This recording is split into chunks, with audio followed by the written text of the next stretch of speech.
Hi everybody, my name is Carla Trujillo. Currently I'm the director of the Graduate Diversity Program. Prior to that, I worked in the College of Engineering here at Berkeley for many years, working side by side with faculty in the graduate admissions process. I'm going to talk to you today about applying to graduate school, and I hope what I tell you will give you more insights on the application process. First of all, you want to do all kinds of research to find the right school for you.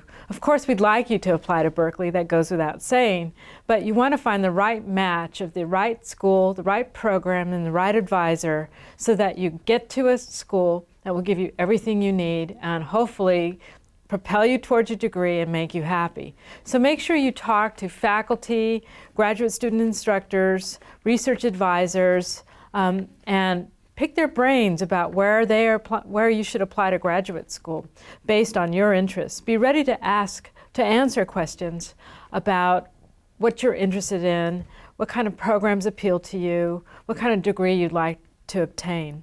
Have a wish list of top programs that suit your needs and also second-tier programs as a backup plan. So hopefully you will come up with 5 to 10 schools that interest you. And also, hopefully, you'll be interested in applying to graduate schools across the country. That will maximize your options in many different kinds of ways for research programs as well as financial support. So hopefully you've got these schools together, and you want to pick the brains of faculty, like I said, and get some good recommendations for the right program. And the right program may be conducive to the type of program that you're applying to. As an example, in industrial engineering, one of the best programs in the country is Georgia Tech. And a lot of times we think the only good programs in the country are private institutions like Harvard or Stanford, Princeton or Yale, Caltech. But it might be, like I said, a smaller school or a smaller program rather, such as Georgia Tech's industrial engineering program. So the people who know these answers are typically faculty or grad student instructors. You might also pick the brains of the grad student instructors or TAs about why they chose a particular university that they're attending and what were their top institutions of choice. Once you have the schools that you're going to apply to in hand, make sure you know all the application deadlines and in particular if they have 2 deadlines. If they have 2 deadlines, make sure you apply by the early deadline because that's the one for financial support. Most institutions don't have 2 deadlines anymore, but some still do, so just be on your guard. You apply in the fall for the following fall. Typically, admissions are not done in the spring anymore, usually just in the fall. So you have to be prepared to spend a great deal of time preparing for graduate school while you're also taking classes. And sometimes it does take almost as much time as a class. So maybe your load hopefully won't be as heavy in the fall semester so that you could plan to have some extra time to prepare for graduate study. You have to have 3 letters of recommendation. Ideally, they should be from faculty. The people who do the graduate school admissions, who conduct the graduate school admissions, are faculty. So faculty feel that the people who could best ascertain your intellectual potential are fellow faculty. So these should be faculty from upper division classes, ideally classes where you received an A minus, and or a research advisor where you've gone to either a summer program or you've done research on your own campus with a research advisor and you've done very well. Those of you who are in special programs that require internships, such as social welfare or medical school, obviously will need internship experience, and you'll need 1 or 2 letters from these entities as well. And so primarily you would have 2 letters from an internship and 2 letters from a faculty researcher.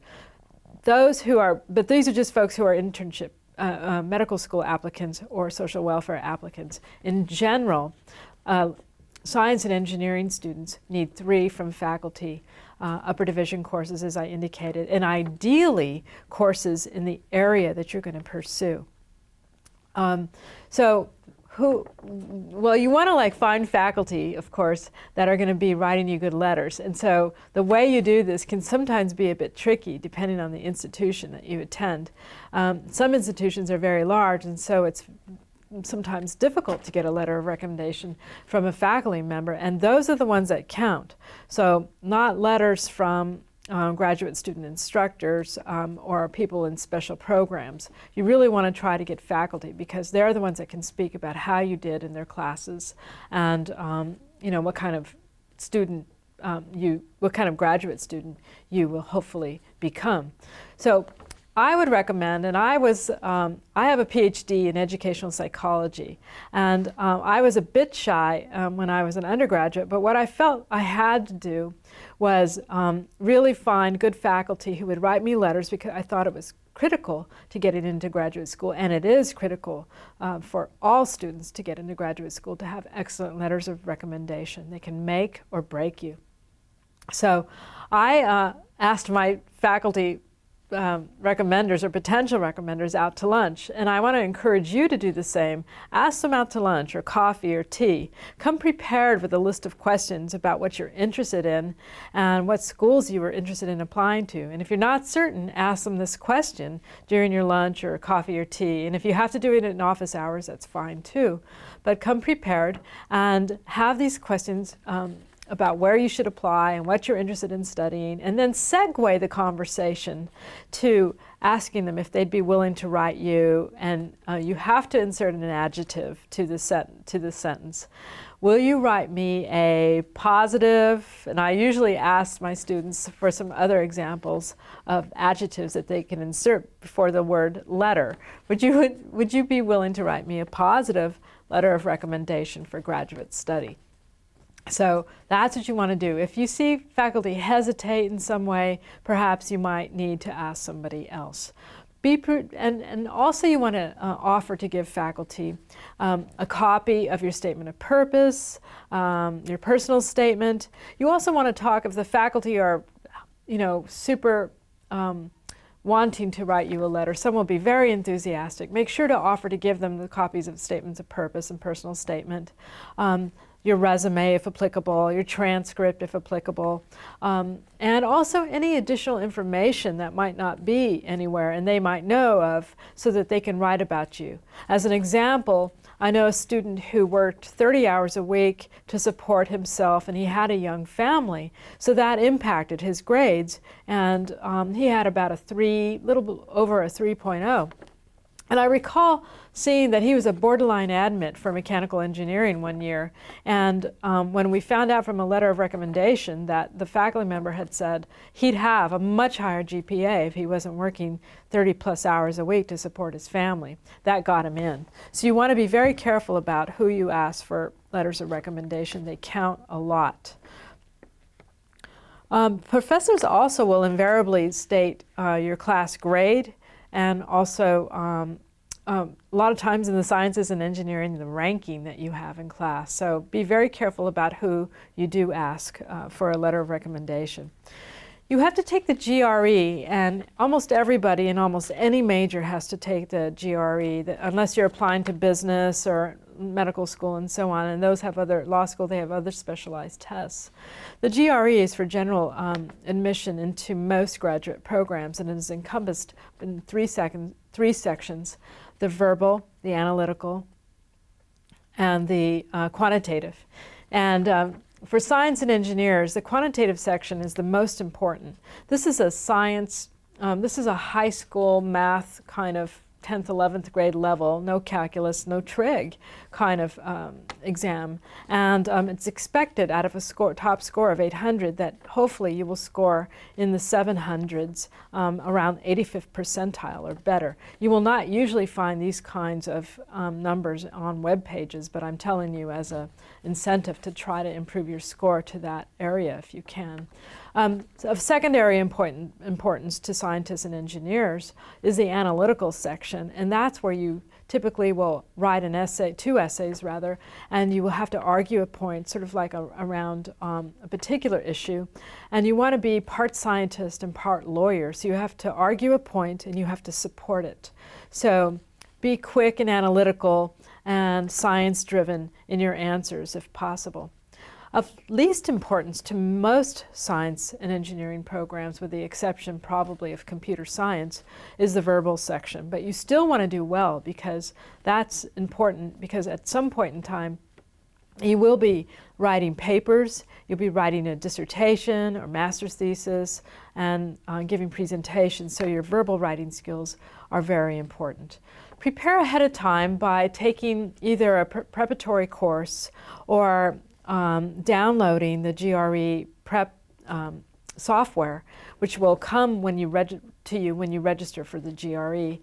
And make sure you practice on a computer, because the general test is administered on a computer.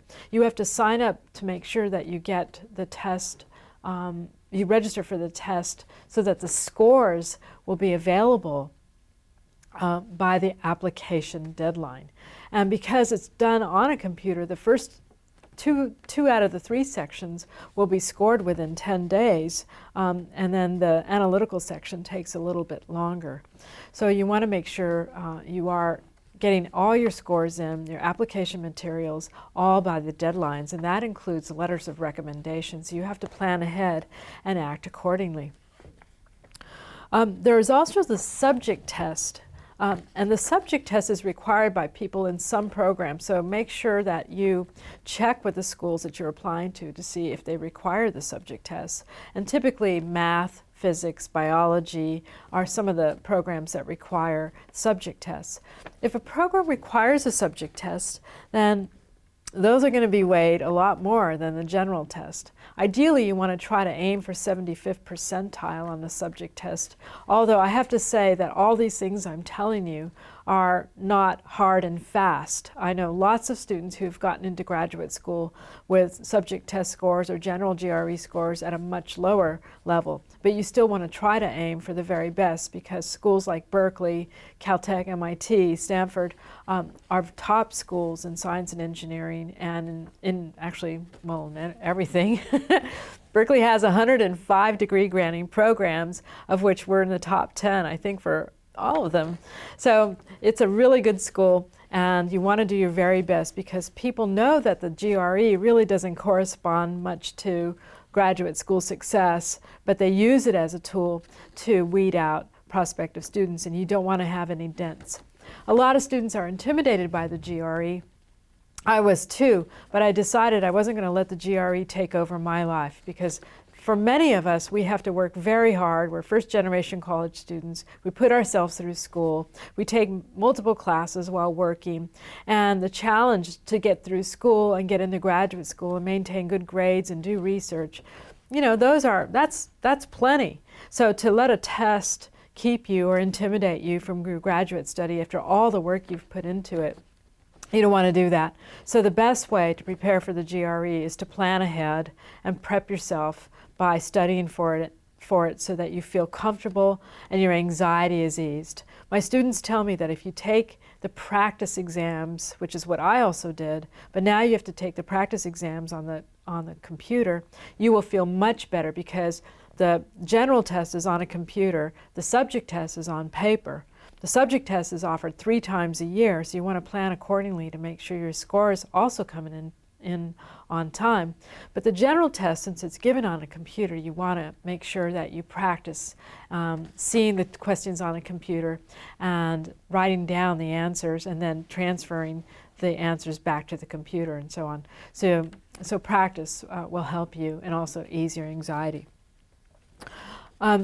Your college GPA is very important. I would say that your GPA is probably the most important thing in many ways, although faculty look at the whole gestalt. They look at everything, the whole package about applying to graduate school. They look at everything you submit. But your GPA is really, really important, and in particular, the grades that you obtain in the area that you're going to focus on. As an example, if you're a civil engineering student and you want to pursue structural engineering, the faculty and structures are going to be doing the admissions, in which case they will really closely peruse your transcript and look at the grades you've taken in any structures courses. And so you want to make sure that you do well in the areas that you wish to pursue for graduate study. Most programs are going to ask you to try to focus in a particular area, particularly in science and engineering. So if your GPA perhaps, if you're like a little bit younger and you're a sophomore and you have a chance to improve your GPA, perhaps you didn't do as well during your freshman year, go for it, because if you have an upward trend in your grades, that will really be important, because faculty will look at that, and they tend to weigh the upper division courses a little bit more heavily, actually a lot more heavily than the first or second year. So if you have a way to show that you really caught the fire, have the intellectual passion for your particular subject, let them see it, and that will be important. If you have a particular dip in your grades, let's say freshman year is good and then something happened during sophomore and junior year and then your grades came back up, you'll have to make sure that you write about it in your statement of purpose, because faculty sometimes are in such a hurry and they see so many applications that you have to call their attention to a particular trend in your grades, particularly if your grades went up and your overall GPA might still be a little low. So call their attention to it. An example would be, let's say freshman, sophomore year, your grades weren't so good and then things really went well. You could say, during my junior year and my fall semester of my senior year, for example, my grades for each semester were 3.5, 3.7, and 3.9 or something like that, so they can see that you have improved. Because, and then you could say, I believe these grades reflect my scholarly potential rather than my overall GPA. So you want to make sure you do that also. Let's see. The research experience that you could possibly obtain before you graduate is very critical, I think, to getting into a top institution like Berkeley or other institutions. Actually, anywhere. Research experience, more and more so nowadays, for undergraduates is something that I think is an important factor, because faculty look at research experience and they believe that it will give you advanced knowledge, methodological skills that could be applicable to their particular labs or institutions, and it shows motivation, desire for learning. Faculty are looking for future scholars, students who have intellectual passion about a particular subject. So if you've gone and done research, particularly more than one program, that will show incentive, and faculty do like this a lot. Try to see if you can get yourself into an independent study, a summer research program, or other programs such as UC Leads and so on, and try to achieve, like I said, at least 2 research experiences. You can have faculty write you letters of recommendation from these research experiences, and that you'll hopefully have done a good job. Now, some of you might say, perhaps I did research, but it's not really what I want to do for graduate study. What do I do about my statement of purpose? How do I describe that? That's easy. You could just say, you know, I conducted research with Professor so-and-so. My responsibilities were to do whatever. I was able to ascertain in a team a particular result. We submitted the results for publication or for presentation at a particular conference. And that's a short paragraph in your statement of purpose. And then you could segue to say, while my research experience at that particular institution was valuable, my true interests were actually stimulated by research that I conducted, or a class I took, or a project I took, focusing on whatever it was that you were interested in. And faculty will be interested in helping you write a good, faculty will look at this research experience as something positive anyway. This segues into your statement of purpose. Oh, let me backtrack 1 second. A lot of you have had work experience and ask whether or not you should obtain letters of recommendation from where you may have had a job. That's different than doing research. And for graduate study, letters of recommendation from particular corporations or wherever you may have had a job do not count as much as letters of recommendation from faculty that you've taken courses from or have conducted research with. So please know that those tend to be rather generic letters. They don't contribute much to helping you get into graduate school, and I would refrain from using them if possible. Your statement of purpose is really important, and this is the one chance that you have to show faculty a little bit about yourself that isn't a number. So the statement of purpose should be about 1.5, 2 pages max, single space, 12-point font, and it has to be concise. You want to start with a brief introduction. You want to talk about what you're interested in and the degree program you're applying to. Also, and then you're going to segue into 1 or 2 paragraphs about research you've conducted as an undergraduate. And then you're going to have a big fat paragraph, I call it the meat and potatoes paragraph, about what you want to study for graduate school, maybe some questions about what you're interested in, a particular area that you would ideally like to focus on, and certain things that I think will hopefully catch the interest of the faculty on the other end reading about your area of interest, because they're looking for future scholars, your scholarly potential. So if you're not quite certain about what you want to study, start talking to your research advisors or favorite faculty about a particular subject. That's what I did. I went in, I started talking to one of my favorite faculty and about the subject, and he was going to write me a letter, and he helped me with my statement of purpose, and he asked me, what are you interested in? So I told him what I was passionate about, intellectually, about all these things, and we crafted a great statement of purpose. And so this is very, very important. And so make sure you have people read your statement of purpose and help you edit it and winnow it down. Try not to stress. There's all kinds of guides online. Our graduate diversity program has guides for all these things I'm telling you today and more. And I'll give you that URL in a little bit. Also, places like Berkeley have a personal statement requirement.